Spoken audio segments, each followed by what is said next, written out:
Hello everyone, I'm Umesh Subedar. Welcome back to our channel. और चलो देखते हैं कि निफ्टी बैंक निफ्टी में किस तरह का लेवल रहना चाहिए, किस तरह का ट्रेडिंग सेटअप और ट्रेडिंग प्लान रहना चाहिए 11 अक्टूबर को, यानी कि मंगलवार के दिन। तो निफ्टी में कहीं ना कहीं आज गैप डाउन ओपनिंग हुआ। गैप डाउन ओपनिंग होने के बाद 17,050 के आसपास निफ्टी ने सपोर्ट लिया है।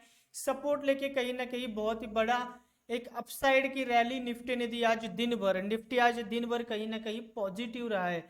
तो निफ्टी का हमारा कल का ट्रेडिंग सेटअप क्या रहना चाहिए? तो निफ्टी आप देख सकते हो कहीं ना कहीं ऊपर से ये जो है वो ट्रेंड फॉलो कर रहा है। निफ्टी निगेटिव ट्रेंड फॉलो कर रहा है और ऊपर से ये ट्रेंड को फॉलो कर रहा है। आप देख सकते हैं कहीं ना कहीं निफ्टी क्या हो रहा है, ऊपर से एक ट्रेंड को फॉलो कर रहा है। ये ट्रेंड टूटेगा लगभग 17,300 के बाद। निफ्टी ने यहाँ पे पहला पहला रेजिस्टेंस लिया, नीचे आया, कहीं ना कहीं दूसरा रेजिस्टेंस लिया, नीचे आया, कहीं ना कहीं यहाँ से गैप डाउन हुआ। बाद में इसी लेवल को जाके आप देख सकते हो कहीं ना कहीं निफ्टी ने तीसरा भी रेजिस्टेंस लेके निफ्टी कहीं ना कहीं क्या हो रहा था, नीचे की तरफ ही जा रहा था निफ्टी। अब कल के दिन का सेटअप क्या रहना चाहिए? आज आपका क्लोजिंग देख सकते हो कहीं ना कहीं निफ्टी इस ट्रेंड को तोड़ने में बहुत ही नाकामयाब रहा है या फिर असफल रहा है। निफ्टी को पॉसिबल नहीं हुआ ये ट्रेंड तोड़ना। तो निफ्टी का जो है ट्रेंड टूटेगा वो 17,300 के बाद पहुंचेगा। तो 17,300 बहुत ही इंपॉर्टेंट लेवल है निफ्टी के लिए कल के लिए। अगर 17,300 के ऊपर निफ्टी चला जाता है तो कहीं ना कहीं इस ट्रेंड को ब्रेकआउट मिलेगा। ब्रेकआउट मिलने के बाद निफ्टी का जो टारगेट है वो 17,450 तक का है। मतलब 17,300 बहुत ही बड़ा इंपॉर्टेंट लेवल है। जब तक 17,300 के ऊपर निफ्टी नहीं चला जाता या फिर इस ट्रेंड को ब्रेकआउट नहीं मिलता तब तक निफ्टी में किसी भी प्रकार का बाइंग नहीं है। निफ्टी में सेलिंग कब है? अगर निफ्टी 17,250 के नीचे जब तक है तब तक निफ्टी में सेलिंग है।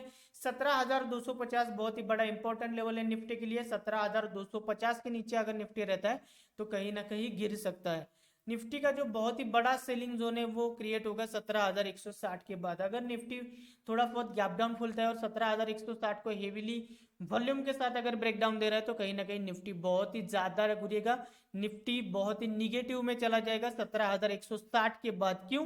क्योंकि ऊपर से निगेटिव ट्रेंड चल रहा है। निगेटिव ट्रेंड चलने के बाद क्या हो रहा है, इसी ट्रेंड को रिजेक्शन भी मिलेगा। रिजेक्शन मिलने के बाद 17,160 ये कहीं ना कहीं ये जो एम पैटर्न है इसे मार्केट कंटिन्यू करने की कोशिश करेगा और 17,070 तक के लेवल हमें देखने को मिल सकते हैं। तो निफ्टी में 17,250 बहुत ही बड़ा इंपॉर्टेंट लेवल बन चुका है क्योंकि यहाँ से ट्रेंड रिवर्सल भी है और ट्रेंड ब्रेकआउट भी है। चलो देखते हैं बैंक निफ्टी में किस तरह का माहौल है। तो बैंक निफ्टी क्या हुआ? बैंक निफ्टी भी लगभग आप देख सकते हो निफ्टी बैंक भी गैप डाउन खुला था। गैप डाउन खुलने के बाद बैंक निफ्टी में भी बहुत ही बढ़िया अपसाइड की रैली हम दिन भर एक्सपेक्ट कर रहे थे, वही हुआ है। बैंक निफ्टी में कहीं ना कहीं क्या हुआ है, एक रिवर्सल बोल सकते हो या फिर एक निगेटिव ट्रेंड जो चल रहा था उससे मार्केट ने कंटिन्यू नहीं किया। आप देख सकते हैं कहीं ना कहीं ये निगेटिव ट्रेंड चल रहा है बैंक निफ्टी में। कहीं ना कहीं आज क्या हुआ, बैंक निफ्टी ने ये निगेटिव ट्रेंड को क्या किया है, बैंक निफ्टी ने ब्रेकआउट दिया। ब्रेकआउट देने के बाद रीटेस्ट किया, फिर ऊपर चला गया, फिर नीचे चला गया, कहीं ना कहीं फिर ऊपर चला गया।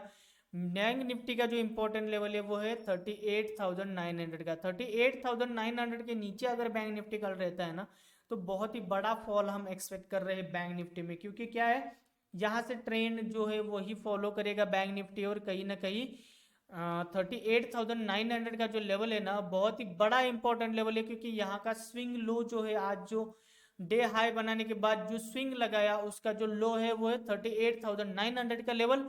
38,900 के लेवल के नीचे अगर बैंक निफ्टी रह रहा है तो कहीं ना कहीं डाउन साइड जाएगा।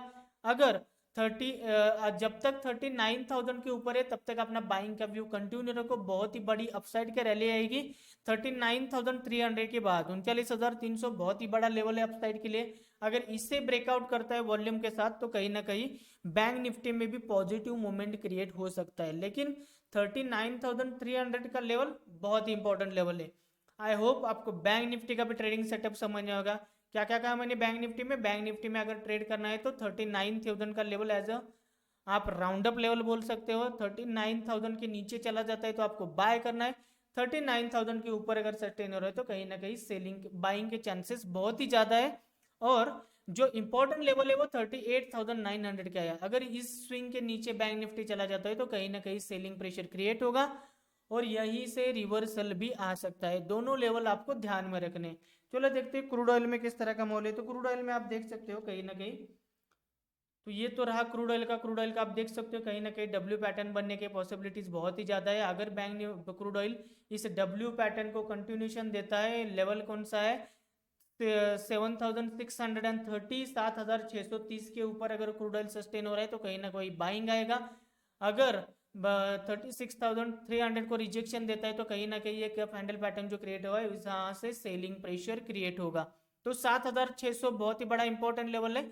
7,600 के ऊपर जब तक है तब तक बाइंग का व्यू रखो, 7,600 के नीचे अगर चला जाता है तो सेलिंग का व्यू रखो।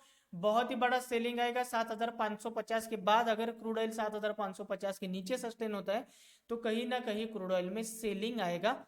आपको उस सेलिंग के लिए तैयार रहना होगा। कौन सा लेवल है 7,650 का, सॉरी 7,550 का लेवल। 7,550 के नीचे अगर क्रूड ऑयल सस्टेन हो रहा है तो कहीं ना कहीं क्रूड ऑयल में भी सेलिंग प्रेशर क्रिएट हो सकता है। आई होप आपको Nifty, bank Nifty, crude oil का जो भी ट्रेडिंग सेटअप है वो समझ में आएगा। Okay, thank you.